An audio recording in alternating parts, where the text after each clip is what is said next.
د مسافرو اتاق د افغانانو د ژوند ناویل شوې کیسې. کله چې ته د مسافرو اتاق ته ننوځې نو پوهېږې چې دا د کور اتاق نه دی.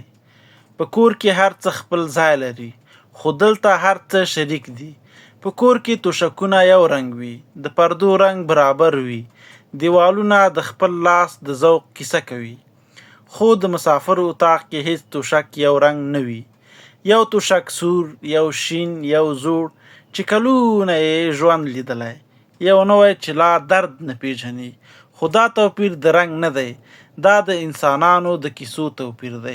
هر توشک د یو ژوند نښه ده.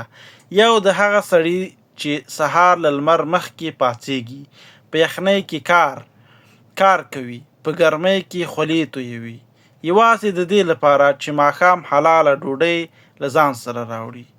یو توشک د هغه ځوان دی چې لوستی دی، خو ژوند ورته وویل لومړی زحمت بیا ارمانونه. دلته خلک سره نږدې ویده کېږي، خو فکرونه یې ډېر لرې وي. هر یو په خپل ذهن کې خپل کور ته تللی وي، خپلې مور ته د پلار خاموشې سترګې. خو زه دا ژوند پیژنم. ما د محصلۍ د دورې اتاق هم لیدلی. د محصلۍ اتاق هم عجیبه و، خو رنګ یې بل و. هغه اتاق کې بې پیسه‌توب و، خو دروند احساس و.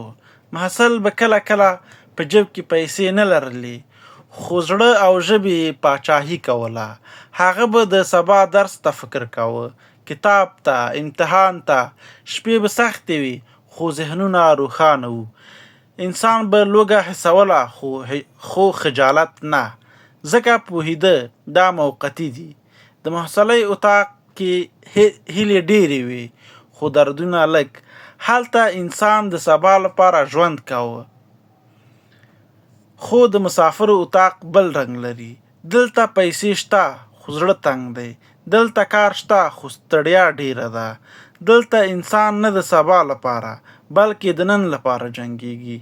دلته سهارونه له خاموشۍ پیلېږي. هیڅوک ډېرې خبرې نه کوي، هر څوک په خپل فکر کې ډوب وي. په یخنۍ کې کار، په ګرمۍ کې کار، په باد او باران کې کار، یوازې د دې لپاره چې د کور هیله ژوندۍ وساتي. خو مسافري یوازې درد نه دی، په همدې سخت ژوند کې یو پټ خوږوالی هم شته. کله کله هغه شپه راشي چې سبا رخصتي وي. همغه شپه اتاق بدل شي، چای جوړېږي، ټوکې پیلېږي. یو د خپل کلي کیسه کوي، یو د ماشومتوب، یو د هغه واده یادونه کوي چې دی پکې نه و. ټوله شپه خندا په کیسو، په یادونو تېرېږي. هغه شېبې انسان ته یاد ورکوي چې لا ژوند شته. دلته ملګرتیا ژوره ده، یو بل ته اوږه ورکوي، یو بل ته ډوډۍ شریکوي، او کله ناکله یوازې یو بل ته غوږ نیسي. مسافرۍ انسان ماتوي، خو که عادت شوي پیاوړی کوي دې هم. دا اتاق یوازې 4 دیوالونه نه دي، دا د افغانانو د ژوند هنداره ده. کور یو ډول ژوند و، محصلۍ بل ډول ژوند و، مسافري بیا بیخي بل رنګ لري. هلته د پیسو مشکل نه و، خو تجربه کمه وه. دلته تجربه ډېره ده، خو زړه ستړی دی.